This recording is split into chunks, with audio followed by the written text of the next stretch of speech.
ayé ò ní yọ̀ o, máa yọ̀. Ayé ò ní yọ̀ o, máa yọ̀ o. Ó gbà ayé ìyọ̀ o, Èdùmàrè gbà ayé ìyọ̀ o. Ayé ò ní yọ̀ o, máa yọ̀. Ayé ò ní yọ̀ o, máa yọ̀ o. Ó gbà ayé ìyọ̀ o, Èdùmàrè gbà ìyọ̀ o. Mo kí gbogbo ẹ̀yin ọmọ Ọlọ́run o, a kú àdúrà, a sì kú àkókò ìkáàkiri àgbáyé. Ọlọ́run tó lè sọ ẹ̀mí wa dé oríta tá a wà yìí, ó dá mi lójú, a mú wa yọrí ẹ̀, a ní kú sọ́nà bí èéfín. Ìṣòro tí ayé ń sáré kiri lé lórí lákòókò yìí kò ní jẹ́ ìpín wa, a ò ní ṣàṣedànù. Fúnra ara Ọlọ́run á fi agbára ààbò rẹ̀, á fi bo ẹnìkọ̀ọ̀kan wa, a ò ní dòkú, bẹ́ẹ̀ sì ni a ò ní dọ̀fọ̀. Ògo ni fún Ọlọ́run lókè ọ̀run. À ń tẹ̀síwájú nípa kíkọrin 461 nínú ìwé ti Gospel Apostolic, Christ Gospel Apostolic Church 461. Ọkàn ará ilé kan ń bẹ lọ́nà jíjìn sáyé ẹ̀ṣẹ̀, ilé tí àyídà kò lè dé, ta ni kò fẹ́ sinmi níbẹ̀? Dúró, rọ́jú dúró, má ṣe kùn. Dúró, rọ́jú dúró, má ṣe kùn. Dúró, dúró, sáà rọ́jú dúró, má ṣe kùn. Ṣùgbọ́n ẹni tí ó bá forí tì títí dé òpin, òun ni a ó gbàlà.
ló máa ṣe rò pé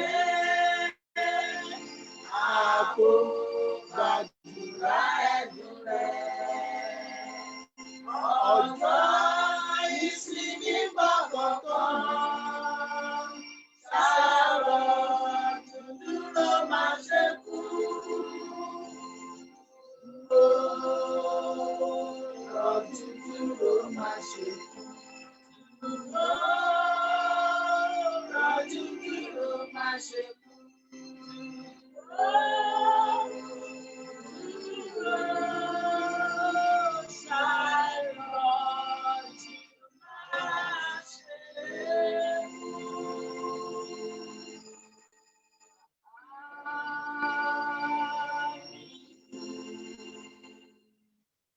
Ìwé Sámúẹ́lì kejì orí ìkọkànlélógún ẹsẹ̀ ìkejìdínlógún sí ìkejìlélógún.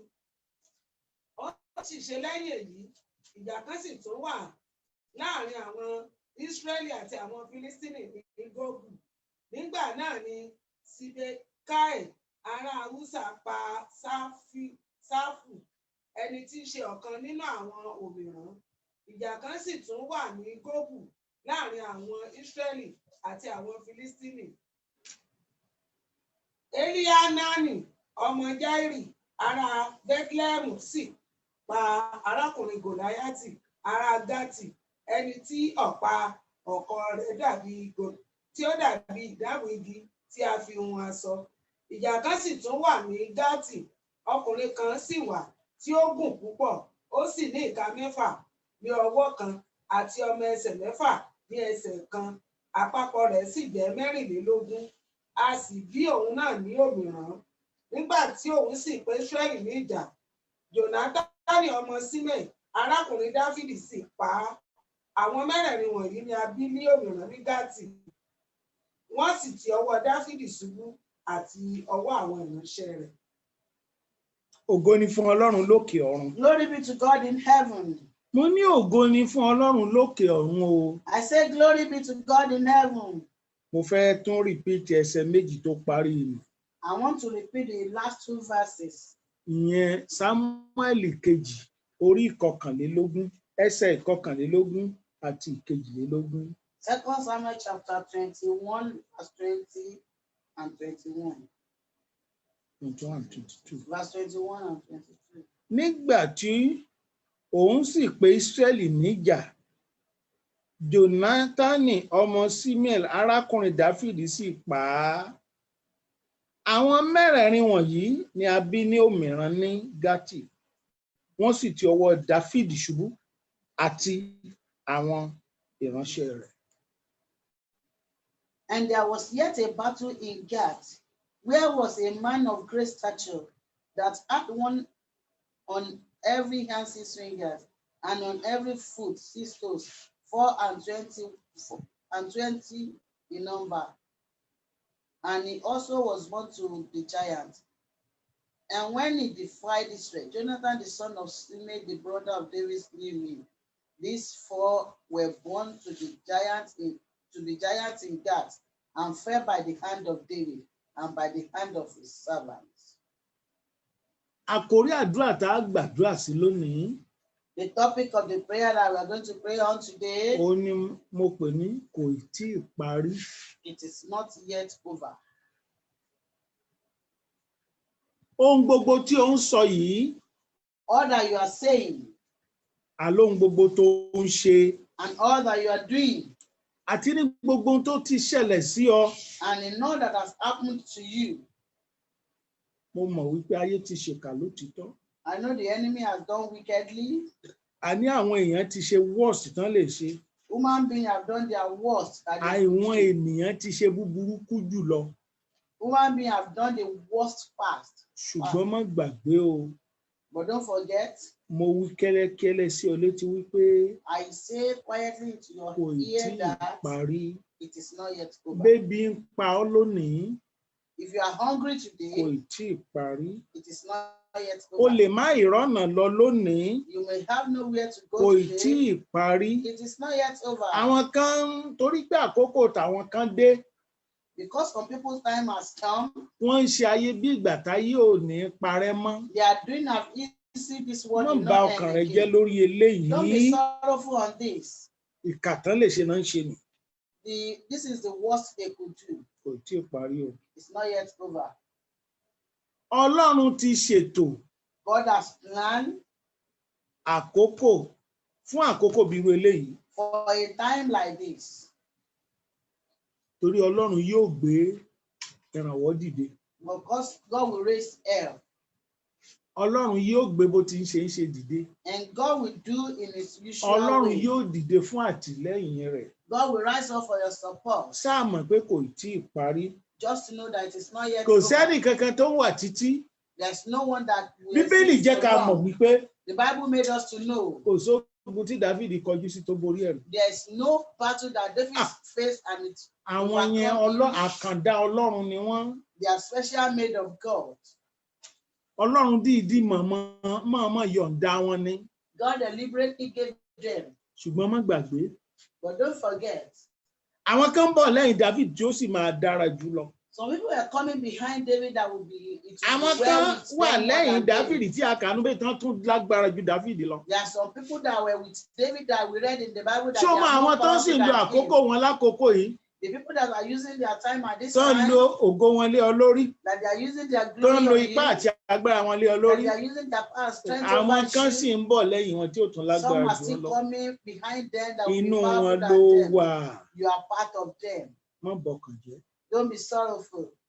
Tó o bá ti bọkàn jẹ́ ò ní jẹ́ k'Ọlọ́run ṣe èyí tó fẹ́ ṣe. If you are sorrowful, you will not allow God to do that which he wants to do.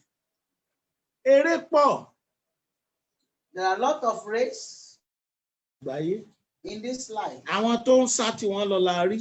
You are looking at people that are running Àwọn their kan own sì now. ń bọ̀ lẹ́yìn. Some are still coming behind them. Ní ibi tí a kà fún tẹ́ẹ̀sì wa lẹ́sẹ̀ méjèèjì yẹn. Where we read for our text in the 2 verses. Bíbélì jẹ́ ká mọ̀ wípé The Bible made us to know that òmìrán mẹ́rin ló kojú àwọn ọmọ Ísírẹ́lì. the 4 giants faced Israelites. Àwọn wo la ń pè ní òmìrán? Whom do we call giants? Àwọn tán ní extra power than human being. People that have extra power than human Àwọn tó beings. jẹ́ pé ohun gbogbo náà fi ju human being lọ. People that are higher than human beings. Ẹ tiẹ̀ wò Bíbélì ṣe júwe ẹni tó kẹ́yìn nínú àwọn mẹ́rin yìí ni. And look at how the Bible described the last Ó one. ní ìka ọwọ́ mẹ́fà. He has 4 and 6 fingers and 6 toes. Ó dẹ̀ ní ìka ẹsẹ̀ mẹ́fà. He has 6 toes. Gbogbo ẹ̀ wá jẹ́ mẹ́rìnlélógún. All put together is 24. Ó sì ga ju gbogbo èèyàn lọ. And it was taller than every other person. Gbogbo nǹkan tó fi ń jà gbogbo ẹ̀ ló lágbára kankan. His instrument weapon of war is so powerful. Ṣùgbọ́n Ọlọ́run ò tí ì dẹ́ni tí ò lè mú. But God has never created somebody Àní that ọmọ cannot bọkàn take. jẹ́ sẹ́yìn. I said you should not be sorrowful. Má ro ara ẹ pin. Don't think that it is over with Má you. rora ẹ pin o. Don't think that someone that has no Torí hope pé kò again, tí ì parí. for it is not yet over. Ọ̀rọ̀ kan bẹ nínú ìwé Kíróníkù kejì. There's Orí a word in ìkẹrìndínlọ́gbọ̀n ẹsẹ̀ ìkarùn-ún. 2 Chronicles chapter 26 verse 5. Kíróníkà kejì. 2 Chronicles Orí ìkẹrìndínlọ́gbọ̀n chapter 26 ẹsẹ̀ ìkarùn-ún. verse 5. Ó sì wọ Ọlọ́run ní ọjọ́ Ṣekáríà. Ó sì wá Ọlọ́run ní ọjọ́ Ṣekáríà. Ẹni tí ó ní òye nínú ìran Ẹni Ọlọ́run. tó ní òye nínú ìran Ọlọ́run. Níwọ̀n ọjọ́ tí ó wọ Olúwa, Níwọ̀n ọjọ́ tó wá Olúwa. Ọlọ́run sì mú ṣe rere. Ọlọ́run mú ṣe rere. Ọ̀rọ̀ ńlá lèyí o. This is a great word. Ohun tí ó wà ńbẹ̀ yẹn ni wípé What is in that place is ọba kan jẹ there was a king that reigned. ọmọ kékeré ni. Was a young Èyí tán boy. wípé tí wọ́n fi ń fi sí pé ọmọ kékeré ni pé ẹni tí ò lọ́pọlọ nǹkan tí ò lóye nǹkan kan. Why they call him a young chap is because he has no. Ṣùgbọ́n ó ti mọ̀ pé ò ní ohunkóhun. But he knew he did not have Ó anything, wá wá Ọlọ́run. and he sought Throughout lásìkò tó fi wá Ọlọ́run. and throughout when he sought Ọlọ́run God, mú kó ṣe rere ni. God made him to Kò tí prosper. ì parí o arákùnrin. It is not yet over, Kò tí ì brother. parí o arábìnrin. It is not yet over, Má sister. fi Ọlọ́run sílẹ̀. Don't leave God. má fi Ọlọ́run sílẹ̀ o. Don't leave God. Ṣàwárí Ọlọ́run rí o. Seek and find God. Make sure pé o wá Ọlọ́run rí o. Make sure you seek Wá and you lọ́sàn-án, find wá God. lóru. Seek him in the Fi daylight nǹkan and ìní in rẹ the wá night. Ọlọ́run. Seek him with your Fi omijé property. rẹ wá Ọlọ́run. Seek him with your Wá tears. Ọlọ́run lórí ekún rẹ. Seek God when you are on your knee. Wá Ọlọ́run nínú àdúrà rẹ. Seek God in your Fi ohun prayer. gbogbo tí Ọlọ́run bá fún ọ lórí ọ̀fẹ́ láti wá Ọlọ́run. Use everything that God has given you. Ẹnìkan Grace èé or wá opportunity to Ọlọ́run seek kó God. mọ̀ rí o. Nobody will seek God and Ẹni will bá not sì find ti him. wá Ọlọ́run torí ni ó yọ nínú ewu o. Anyone that seek God and Ẹni find bá him wá will be Ọlọ́run torí delivered. Ọlọ́run la ó gbé dìde o. Anyone that seek Ẹni God wá will Ọlọ́run be torí lifted up. Ọlọ́run òun fún ara òun If ni you ó find sọ̀rọ̀. God and you seek God, Òun ni ó sọ̀rọ̀ níbi gíga. you will talk in the high Á place. sọ̀rọ̀ níbi gíga ayé You will speak in the high torí place. pé ó wá Ọlọ́run ó sì rí Because Ọlọ́run. he seek God, he sought God Torí and pé he ó wá found Ọlọ́run ó God. sì wá rí Ọlọ́run. Because he sought God and he found Ohun God. gbogbo tó ń ṣẹlẹ̀ sí ọ yìí, All that is happening to you, Ẹ̀mí mímọ́ ń kọ́ ọ lọ́gbọ́n ni o. the Holy Spirit is teaching you a lesson. Ẹ̀mí mímọ́ Ọlọ́run ó fẹ́ make the best out of you. The Holy Spirit of God wants to make the best thing out of you.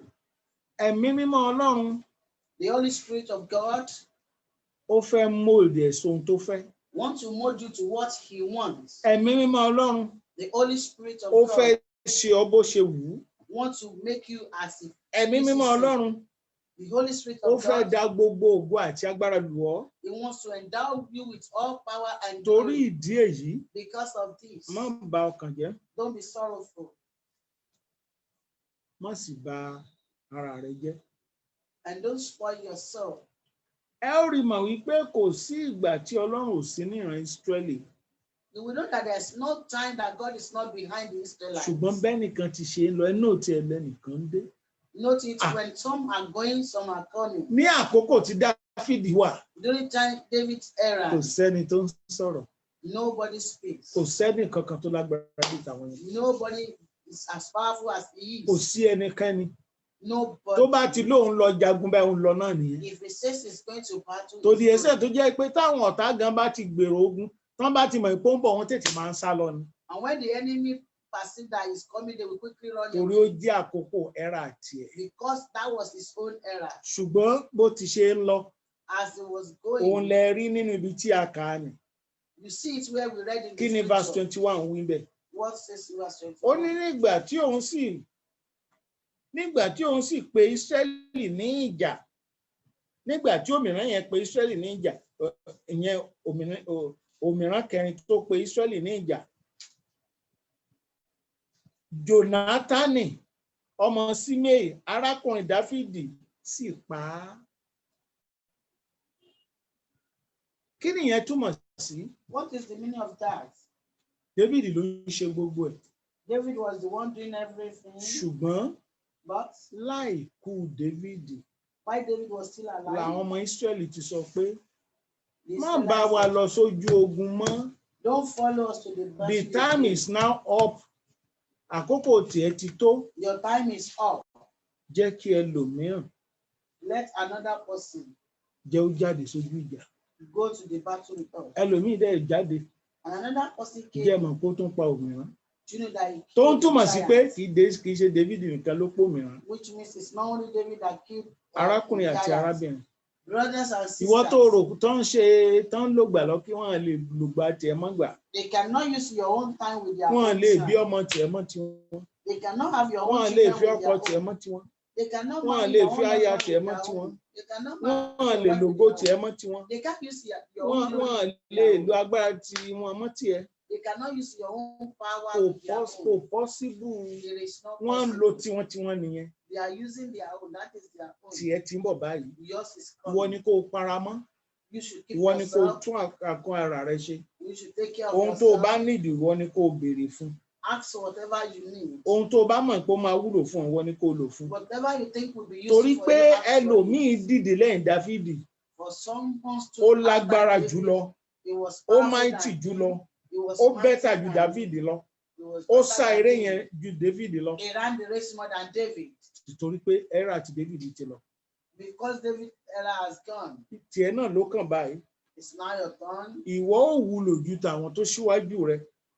you will be useful more than people before you. Nítorí pé àkókò tiẹ̀ ni. But because you are in your own Tó time, bá ti wà lákòókò tiẹ̀ kò sí nǹkan tá a lè ṣe. if you are in your own time, there's nothing we can do. Ẹ bá mi ká tó lọ gbàdúrà. Before we go into Ẹ jẹ́ ká prayers, sáré lọ wo ìwé kan nínú wọn. let's quickly look at the Ìwé scripture. Onídàájọ́. The book of Judges, Ọ̀rọ̀ yẹn máa ń yà àyàn lẹ́nu all the time. and the word is so amazing all the Ní time. gbogbo ìgbà, At all time, ó jẹ́ ọ̀rọ̀ tó ní agbára. it's a word that is powerful. Ó wà nínú ìwé Onídàájọ́. It's in book of Judges, Onídàájọ́ orí kẹfà Judges chapter 6, ẹsẹ̀ ìkẹrìnlá. verse 14. Olúwa sì wò ó sì wí pé lọ nínú agbára rẹ yìí kí ìwọ kí ó sì bá Ísírẹ́lì là kúrò lọ́wọ́ Mídíánì. Èmi kọ́ ló arán ọ bí. Èmi kọ́ ló arán ọ bí. Ó sì wí fún un Ògo ni fọ́lọ́run lókè ọ̀run. And the Lord looked upon him and said, Go in this thy might, and thou shalt save Israel from the hand of the Midianites. Have I not sent thee?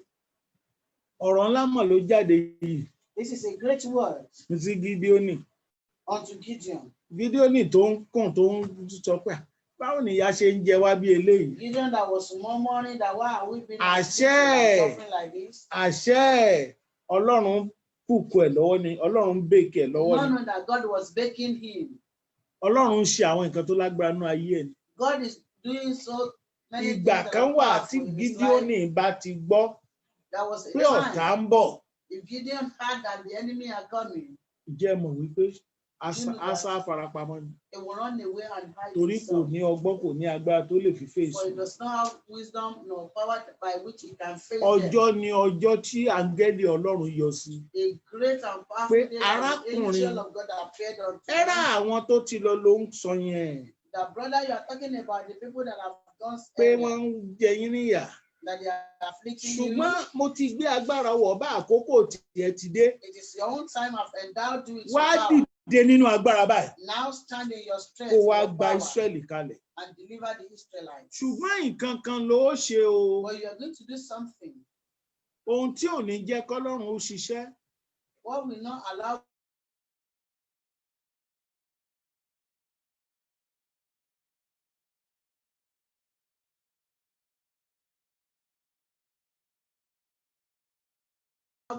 God to Òun ló kọ́kọ́ yanjú. you must first Òrìṣà Báálì tí bàbá rẹ̀ ń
ohun tí ò ti jẹ́ kọ́lọ́run ó ṣiṣẹ́. what is hindering God from working Òun ni pẹpẹ Báálì. is the altar of Baal. Nígbà tí wọ́n wó pẹpẹ pé ó di dandan ká sì wó pẹpẹ kúrò. When the altar was destroyed, and it is compulsory they Torí must pé destroy it because Ọlọ́run ti kọjá ẹni tí wọ́n lè jíjọ gbé pọ̀. he and God cannot Ọlọ́run ò live lè together. jọba kí Sátánì ò jọba. God cannot be king and reign, and Satan also will be king Ibi tá a and bá reign. ti fẹ́ kí Jésù jọba àmórìṣà kúrò ń bẹ̀. Wherever we want Jesus to reign, we will remove So Baal ká from tó there. lọ gbàdúrà arákùnrin àti Before we go arábìnrin. into prayer, brothers and sisters, Gbogbo àwọn pẹpẹ yẹn mo fẹ́ kó o mú kúrò I báyìí want o. you to remove all the altar. Pẹpẹ tá a wá nù Kristi tí a ò The rí. altar look for in Christ, and we Mo don't see. fẹ́ kó o wó palẹ̀ I pátápátá. want you to break it. Pẹpẹ ìgbéraga. The altar of pride, Pẹpẹ asọ̀rọ̀ jù. the altar of talkative, Pẹpẹ afúnnu.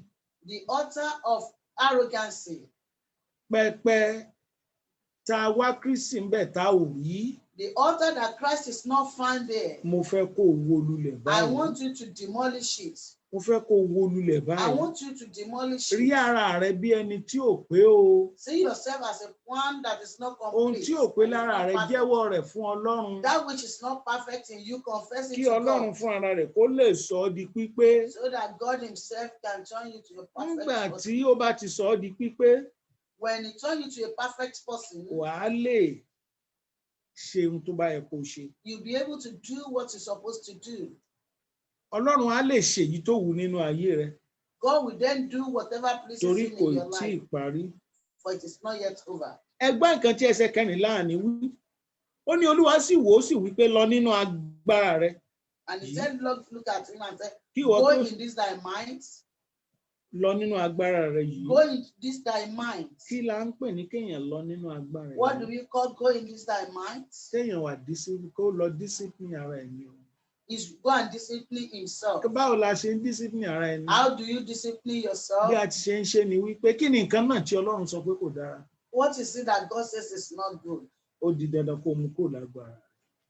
It is compulsory for Ó di you. dandan náà kó má ṣe mọ́. You must not do it Tó again. bá jẹ́ pé o fẹ́ kí Ọlọ́run ó ṣe bí ọba If nínú truly ayé. you want God to be king in your life, Tó bá fẹ́ kí Ọlọ́run ó rìn bó ṣe lóun fẹ́ if rìn you nínú want ayé. God to move as he wants to move in your life, O gbúdọ̀ ṣe ara rẹ. you must deny yourself. Nígbà tó bá ń ṣe ara rẹ, When you are denying ó ń yourself, pa òfin Ọlọ́run mọ́ you are nìyẹn. keeping the law of Ó ń God. sọ ara rẹ di alágbára nìyẹn. You are turning yourself to a Torí powerful ìdí person. èyí, Because of this, a fẹ́ lọ gba àdúrà. we want to go to prayers. À á gba àdúrà, àdúrà wa sì gbà. We will pray and our prayer will be answered. Nígbà tí o bá rẹra rẹ sílẹ̀, When you humble yourself, nígbà tí o bá kọ èyí tí Ọlọ́run sọ pé kò dáa sílẹ̀, when you write that which the Lord says is not good then down, wà á lè gbàdúrà sí ohun tó fẹ́, á lè then you tẹ̀ will ọ́ not, lọ́wọ́ you'll be able to pray on what you want and you will torí pé kò see, tí ì parí. for it is not yet over. Ohun tí ò bá dẹ̀ tí ì parí, And what is not yet over kò tí ì parí náà ni. is not over. Rántí wípé kì í ṣe Dáfídì nìkan ló pa Gòláyé, ló pa òmìrán Remember, it is not only David that killed this giant.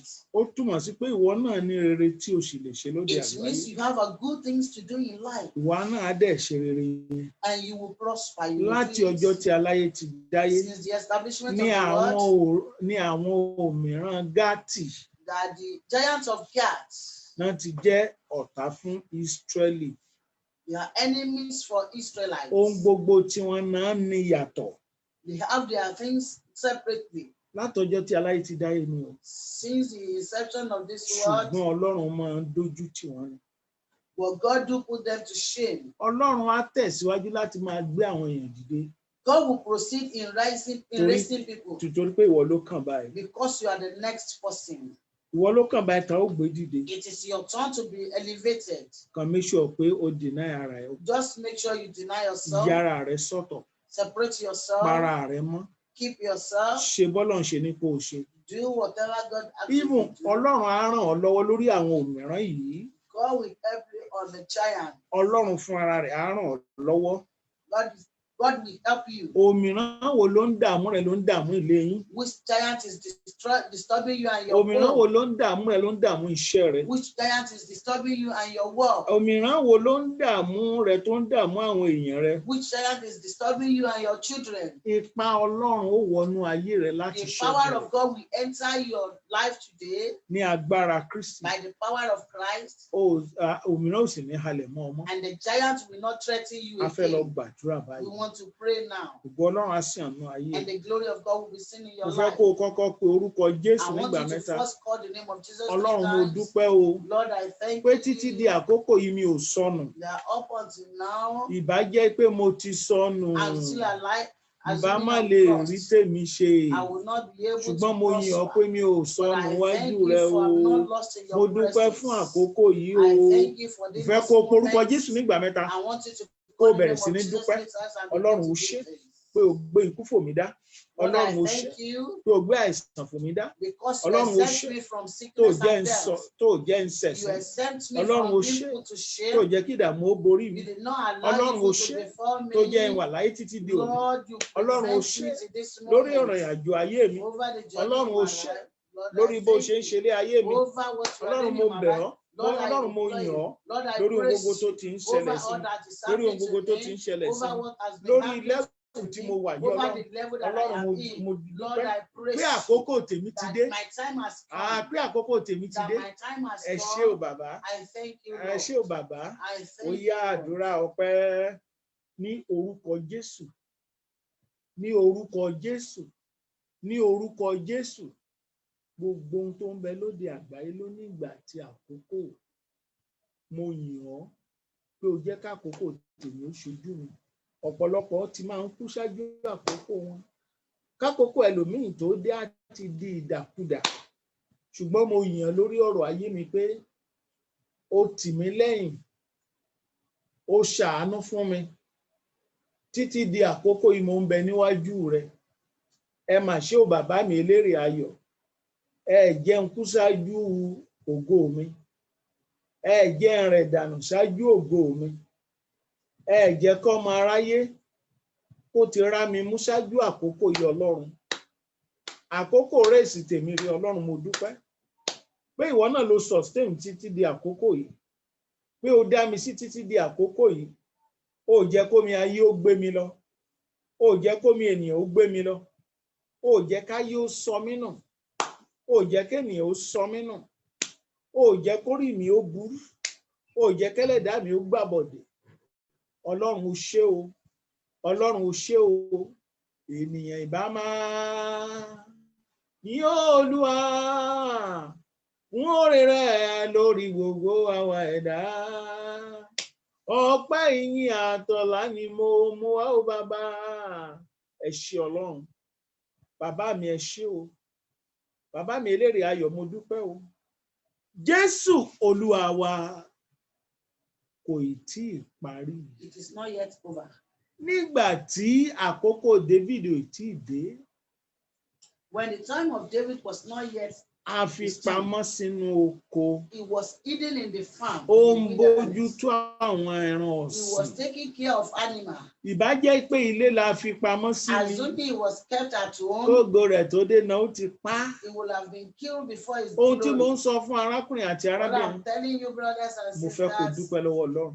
I want Tó to má jẹ́ pé bó o ṣe rò pé kó wà yẹn ló wà, assuming it was how tí ì you ṣe wanted pé it ipá to àti be. agbára Ọlọ́run ló fi ọ́ pamọ́. If not for power and Ọba ti strength of gé God ẹ̀jẹ̀ that níbi has tó wà. kept you, they will have Ọba gotten ti you dẹni where you àná. are. You will have become Àlọ́rọ̀ Ọlọ́run humble mọ of tó ń ṣe yesterday. lórí rẹ. God knows what he's Àkókò doing kọ́ over ní you. láti sọkún o. This is not the time to weep. Àkókò ní láti appreciate ẹ̀. This is the time to Bí ó tiẹ̀ appreciate fi God ọ́ pamọ́. that he kept Pé kò you, fi ọ́ fún ayé mú. but he did not Pé allow kò fi the ọ́ fún enemy to ènìyàn kill mú. you. He did Tó bá not jẹ́ pé allow yàfùyàfù tó rò tó yẹ kó rí yẹn ló ṣe rí. Ọba ti bayé jẹ́, ọba ti bọ̀nà jẹ́. assuming it was how you wanted Fún ara it to Ọlọ́run, be, you will have destroyed kí everything. lọ́lọ́run kì í fi ń pààyàn mọ́. God used anything to keep someone. Àní ẹrú A slave. ni Joseph. Joseph was a slave. Wọ́n mú sóko ẹrú náà fi pamọ́. He was kept in the slavery For that very much years, fún àwọn oyè ọdún tó pọ̀ yẹn. wọ́n fi pamọ́ ni. He was kept. Ayé dẹ̀ ń pè lẹ́rú. And people were calling him slave. Kì í ṣerú o. He is not a slave. Ẹ wo 40 ọdún la fi Mósè pamọ́. He was kept for 40 years Torí wípé because kò mọ ẹni tó ránṣẹ́. he doesn't know the Wọ́n sì person béèrè that pé sent ta him ló on an errand. ránṣẹ́. They were asking him Odidi who sent you on 40 an errand. years He náà was fi fi kept for pamọ́. a whole 40 years. Nígbà tí òye yìí tó yẹ ẹ́ sí. But when he gained his consciousness Tó mọ ẹni tó ràn ń ṣẹ́. that he knew someone that sent Ìgbà him ẹ̀la on tó an dá errand, padà. he was restored back. Arákùnrin àti arábìnrin. Brothers and Kò sẹ́ni sisters, tó fìyà jẹ ọ́. nobody's afflicting Gbàgbé you. ẹ̀ kì í ṣàjẹ́ yẹn ló ń yọ lẹ́yìn. Forget that. It's not Kì í ṣe that bọ̀dá wish. ẹni ò fẹ́ tì ọ́ It's lẹ́yìn. not your brother that Kì í ṣe doesn't àǹtí want rẹ. to you. Kì í ṣe Not àwọn your tó ń sọ ẹ̀ ló aunts dì ọ́ or your lẹ́yìn. sisters À ń that fi want ọ́ pamọ́ ni. because we are keeping À you. fi ọ́ pamọ́ ni. We are keeping you. Ṣùgbọ́n báyìí, But right now, àkókò tiẹ̀ ti dé náà nìyẹn. your own time has come. Wẹ́rẹ́wẹ́rẹ́ náà ni. má It is gbàgbé little o by little.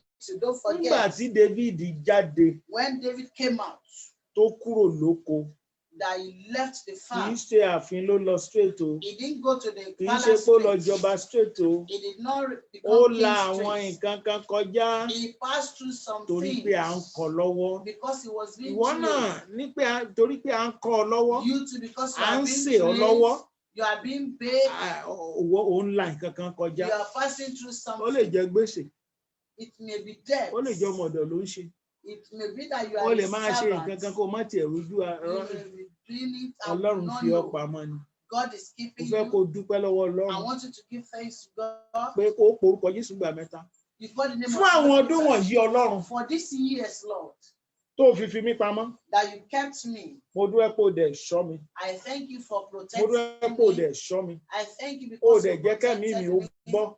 You did not allow the o enemy dẹ̀ to jẹ́ take my kórìí life. mi ó bú You did not allow me to die in the o dẹ̀ jẹ́ process. kí ìbànújẹ́ ó dé bá mi You did not allow evil to befall títí me. títí dí àkókò mi ti dé báyìí Up until this my time ẹ that has ṣé come. o bàbá Lord, I thank ẹ jẹ́ kí n you. bá ìgbà tó le lọ You did not allow me to go with a tough time. ìgbà tó le The tough time. ẹ̀yin lẹ gbà kí n bá lọ o You did not ẹ permit ṣé me to Ọlọ́run go with.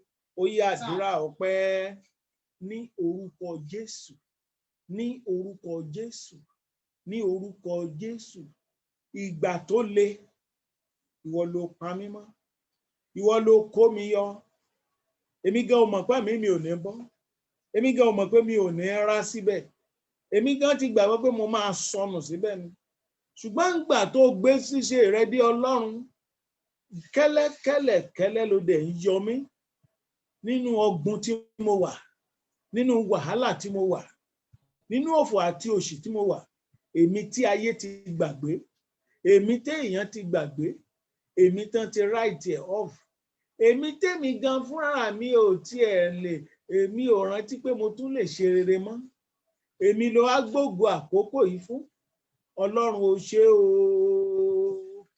Ọlọ́run o ṣé o Ọlọ́run mo dúpẹ́ o alágbàwí mi o ṣé o Ọlọ́run ọ̀run àti ìyà dúpẹ́ o ẹ̀mí gbogbo èèyàn ẹ ṣé o ẹ ṣé o ṣé o ẹ ṣé o ẹ ṣé o ẹ ṣé o ẹ ṣé o Ọlọ́run gbogbo àgbáyé ẹ ṣé o tìmìtìmì lálédè ọ̀run mo yìn yín o mo yìn yín o mo yìn yín o mo yìn yín o mo yìn yín o mo gbé yín ga o mo ṣe kábíyèsí mo ṣe kábíyèsí mo ṣe kábíyèsí pé ẹ ṣé Ọlọ́run ẹ ṣeun o ẹ ṣeun o bàbá Jésù Kristi Olúwa wa àmín a wá pe orúkọ Jésù We will now call the name of Jesus. àkókò tèmi ni mo wà ẹ I'm in my own time, Lord. Olúwa Lord, ṣàtìlẹ́yìn fún mi support me kógo mi náà ò fọ so that my glory will àkókò speak. tèmi ni mo wà yìí I'm in my own time. ṣàtìlẹ́yìn fún mi Support me kógo mi ò fọ so that my ó own yá time will àdúrà speak. ní orúkọ Jésù ní orúkọ Jésù ní agbára ńlá ti Jésù àkókò tèmi ni mo wà yìí Ọlọ́run ṣàtìlẹ́yìn fún mi kógo mi ó fọhùn jẹ́ kí ògo mi ó fọhùn jẹ́ kí ògo mi ó fọhùn bàbá mi tí ń bẹ lọ́run jẹ́ kí ògo mi ó fọhùn Ọlọ́run alààyè tí kìí ṣe Ọlọ́run òkú jẹ́ kí ògo mi ó fọhùn Ọlọ́run tó ní ohun gbogbo lódùlódù jẹ́ kí ògo mi ó fọhùn bàbá o bàbá o bàbá o ẹ jẹ́ kí ògo mi ó fọhùn Olúwa ẹ jẹ́ kí ògo mi ó fọhùn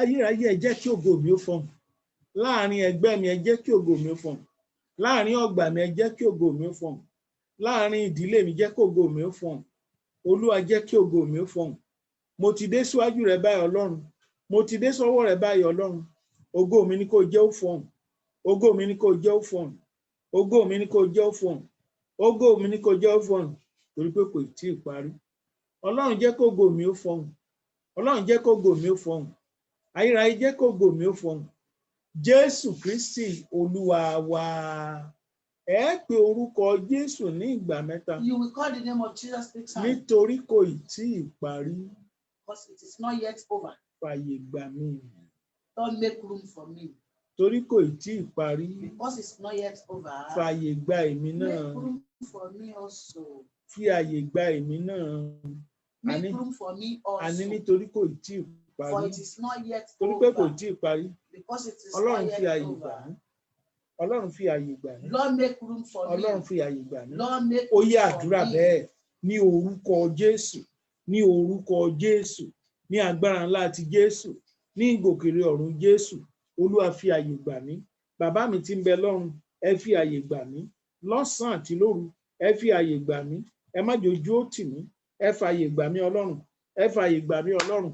Ẹ fàyè gbà mí Ọlọ́run. Bàbá mi tí ń bẹ lọ́run, ẹ fi àyè gbà mí o. Ẹ fi àyè gbà mí o. Ẹ fi àyè gbà mí o. Ẹ fi àyè gbà mí o. Ẹ má jẹ́ kó ojú ó tì mí o. Ojú ò gbúdọ̀ tì mí. Ṣé ní kẹ́kàn fàyè gbà mí? Ẹ fàyè gbà mí Ọlọ́run. Ẹ fàyè gbà mí nílé. Ẹ fàyè gbà mí lóde. Ẹ fàyè gbà mí láàrin ẹgbẹ́. Ẹgbẹ́ fàyè gbà mí láàrin ọgbà. Olúwa fi àyè gbà mí. Ọlọ́run fi àyè gbà mí. Ọlọ́run bàbá, Ọlọ́run ọmọ, Ọlọ́run ẹ̀mọ́. Olúwa fi àyè gbà mí. Má jẹ́ kó ojú ó tì mí. Olúwa fi àyè gbà mí. Bàbá mi tí ń bẹ lọ́run, ẹ fàyè gbà mí o. Ẹ fàyè gbà mí. Ẹ fàyè gbà mí. Ẹ fàyè gbọ́mọ mi. Ẹ fàyè gbà mí. Ẹ fàyè gbà iṣẹ́ mi. Ẹ fàyè gbà mí. Ẹ fàyè gbọ́lá mi. Olúwa fi àyè gbà mí. Ọlọ́run fi àyè gbà mí nítorí tí kò tí ì parí. Nítorí tí kò tí ì parí. Olúwa fi àyè gbà mí o. Jésù Kristi Olúwa wa. A tún gbàdúrà. We are going to pray also. Nítorí kò tí ì parí For Ọlọ́run. it is not yet over, Lord. Jẹ́ kí ìgbà yìí kàn mí. Let my time Ìgbà come. rere jẹ́ ó yí kàn A mí. good time let Nítorí it pé come. nítorí kò tí ì parí. Nítorí kò tí ì parí. Because it is not yet over. Nítorí kò tí ì parí. Because it is not yet over. Fi àyè gbà mí náà. Lord, make room for me. Fi àyè gbà mí. Make room for Ọlọ́run fún mi me. láyè. Lord, Ọlọ́run fún mi láyè. make room for me. Ọlọ́run fún mi láyè. Make room for Olúwa me. fún mi láyè. Lord, make room Kémi náà for lè me. fọhùn níbi So gíga. that I can Nítorí speak kò in the tí ì talk. parí. Because Ẹ it is not fàyè yet gbà mí over. o Jésù. Make room for Nítorí me, kò Jesus. tí ì parí. Because it is not Ẹ yet fàyè over. gbà mí o Make Jésù. room for me, Nítorí Jesus. kò tí ì parí. Because it is not Ẹ yet over. fàyè gbà mí Make o. room for me. Ẹ fàyè gbà mí Make o. room for me. Lórí ọmọ mi ẹ fàyè gbà mí o. Over my children, make room for me. Lórí aya mi ẹ fàyè gbà mí o. Over my wife, make room for Lórí me. iṣẹ́ mi ẹ fàyè gbà mí o. Over my work, make room Bàbá for mi me. ẹ fi àyè gbà mí. Father, make room Ẹ for fàyè me. gbà mí. My God, make room Bàbá for ẹ me. fàyè gbà mí. Father, make room for Olúwa ẹ me. fàyè gbà mí. Lord, Ẹ make má room jẹ́ for kójú ó me. tì mí o. Don't let me be Ẹ put to fàyè gbà mí shame. Ọlọ́run bàbá. Make room for Ẹ me, God fàyè the gbà mí Father. Ọlọ́run ọmọ. Make room for me, God Nítorí the àyè kò Son. tí ì parí. Because it is not yet over. Ọlọ́run fi àyè gbà mí. Lord, make room for me. Ọlọ́run fàyè gbà mí. Lord, make room for me. Ọlọ́run fàyè gbà mí. Lord, make room for me. Ọlọ́run fàyè gbà mí. Lord, make room Jésù for me. Kristi Olúwa wa. Ohun tó bá yẹ kí n ṣe Ọlọ́run jẹ́ ó ṣeé ṣe fún mi. Whatever I'm supposed to do, let it be possible for Káyè me, ó bá lè gbà mí. so that it can make room Ohun for tó me. bá yẹ kí n ṣe Whatever Ọlọ́run I need to do, fàyè Lord, gbà mí o. make room for Ohun me. tó bá yẹ kí n ṣe Ọlọ́run Whatever I need to do, fi àyè gbà mí o. make room Ohun tó for bá me. yẹ kí n ṣe Ọlọ́run Whatever I need fi to àyè do, gbà Lord, mí o. make room for Ohun tó me. bá yẹ kí n ṣe Ọlọ́run Whatever I need to do, Olúwa Lord, fi àyè gbà mí. Lord, make Ó room yá for me. àdúrà o. Ní orúkọ Jésù. Ní orúkọ Jésù. Ní orúkọ ńlá ti Jésù. Bàbá ohun tó bá yẹ kí n ṣe Ọlọ́run fi àyè gbà mí. Bàbá mi fi àyè gbà mí. Jésù mi fi àyè gbà mí. Má jojú ó tì mí o. Fàyè gbà mí Ọlọ́run bàbá. Fàyè gbà mí Ọlọ́run ọmọ. Fàyè gbà mí orúkọ Ọlọ́run ẹ̀mọ́. Alágbára ní Síónì fi àyè gbà mí. Kójú má bàá tì mí. Káyé má bàá béèrè pé Ọlọ́run mi dà. Ọlọ́run fi àyè gbà mí. Ọlọ́run fi àyè gbà mí. Ọlọ́run fi àyè gbà mí. Ọlọ́run fi àyè gbà mí. Jésù fi àyè gbà mí. Ọlọ́run ti ń dáhùn àdúrà. Mo ní kó fàyè gbà mí. Fàyè gbà mí, má fi mí sílẹ̀. Fi àyè gbà mí, má jojú ó tì mí. Olúwa fi àyè gbà mí. Bàbá mi tí ń bẹ lọ́run. Ẹ dákun ẹ jọ̀ọ́ ẹ fàyè gbà mí o. Ẹ fàyè gbà mí o. Ẹ fàyè gbà mí o. Ẹ fàyè gbà mí o. Ẹ fàyè gbà mí o. Ẹ fàyè gbà mí o. Ẹ fi àyè gbà mí o. Olúwa má jẹ́ n sọnù. Bàbá mi má jẹ́ n sọnù. Jésù mi má jẹ́ n sọnù. Alágbára má jẹ́ n sọnù.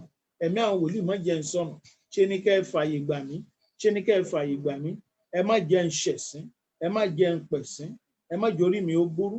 Ẹ má jẹ́ kí àdúrà ó ṣe tìmìtì. Ẹ fàyè gbà mí. Ẹ fàyè gbà mí. Nítorí kò tí ì parí. Ọlọ́run fi àyè gbà mí. Bàbá mi fi àyè gbà mí. Ní ìwọlé ìjáde mi. Ọlọ́run fi àyè gbà mí. Má jẹ́ ojú ó tì mí. Olúwa fi àyè gbà mí.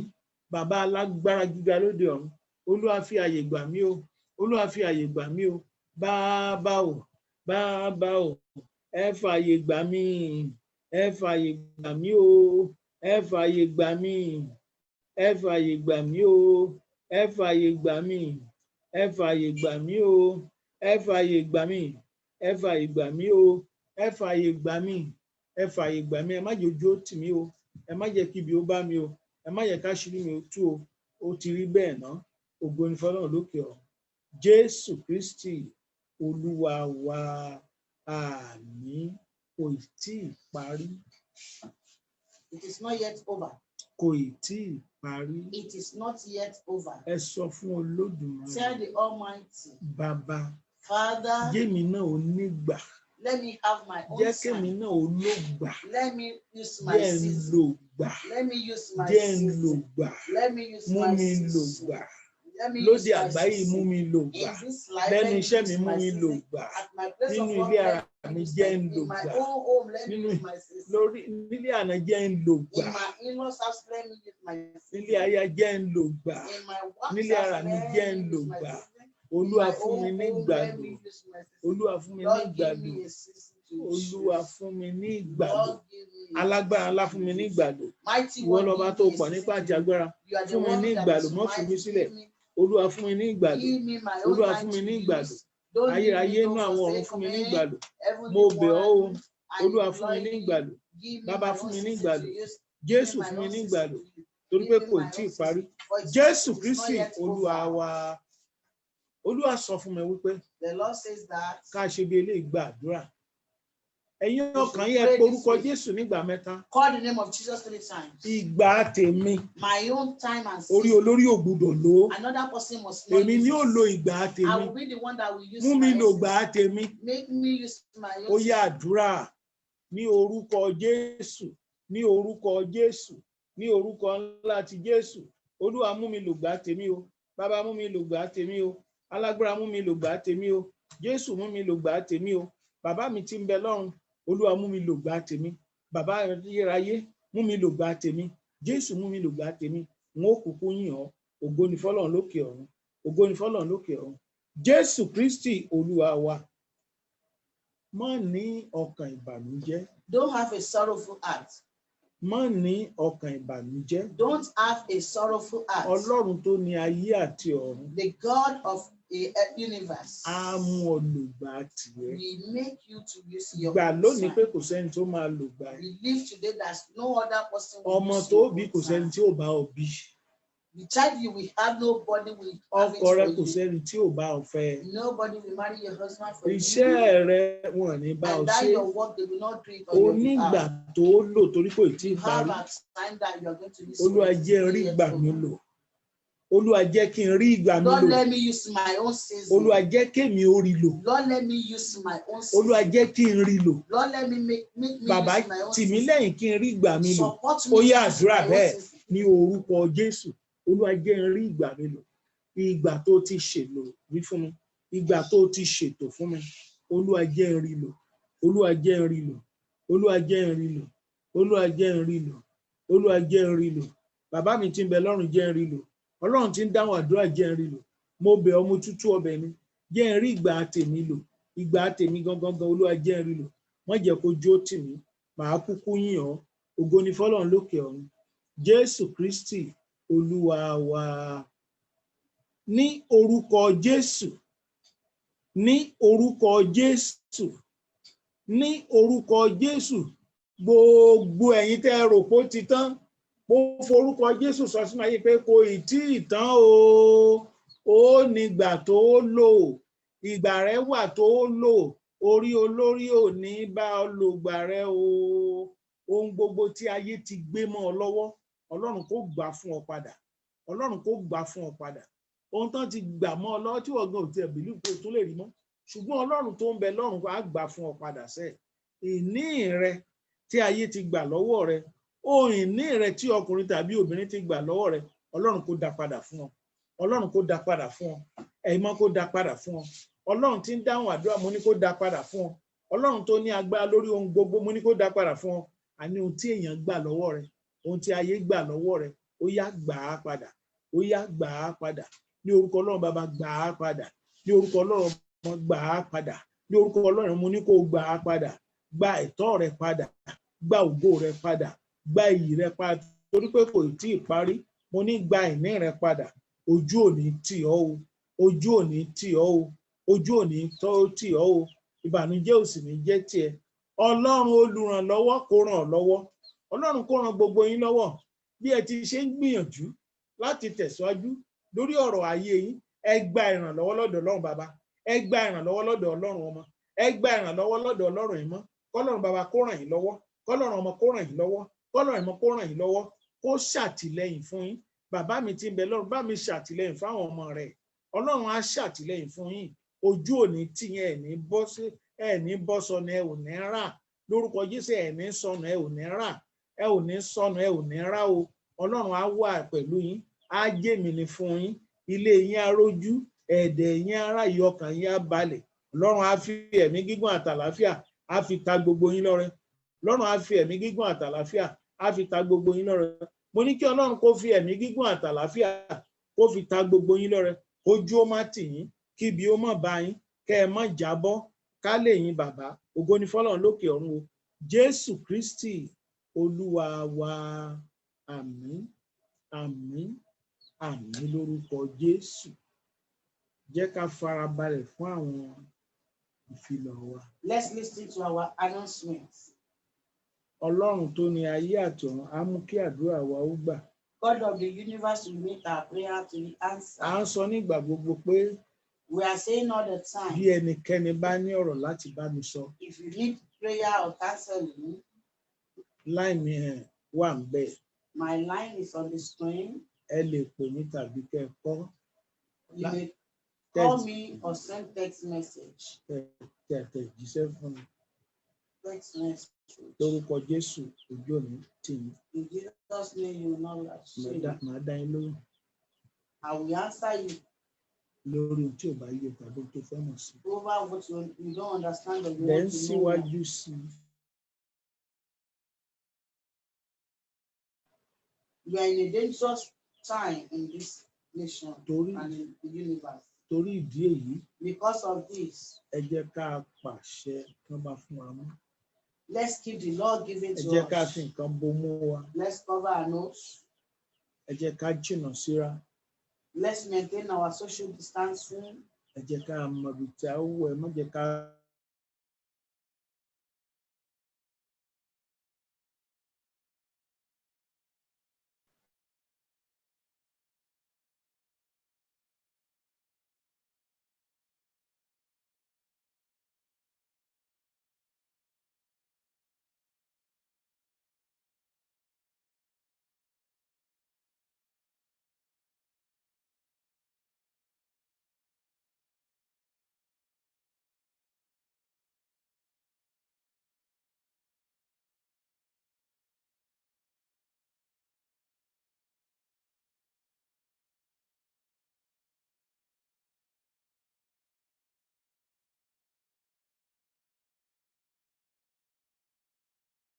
I say glory be to God in heaven. báyìí. Right now, Ẹ jẹ́ ká kọrin ìparí sí i. let's sing our closing hymn. 539. In 539. In 539, Nínú ìwé orin ti ìjọ wa, in our CGAC hymn book, Christ Gospel Apostolic Church. CGAC hymn book, Ọlọ́run á pẹ̀lú wa. God will be with us. Jésù, mo gbàgbé lébù mi kí n lè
Jésù Kristi Olúwa wa kó pa wá láyà àti ọkàn mọ́, kó mú wa délé, kó fi wá lọ́kàn balẹ̀ o láì lórúkọ Jésù Kristi Olúwa wa. Àmín, àmín, àmín lórúkọ Jésù. Hallelujah mẹ́ta o. Hallelujah, hallelujah, hallelujah. Ògo ni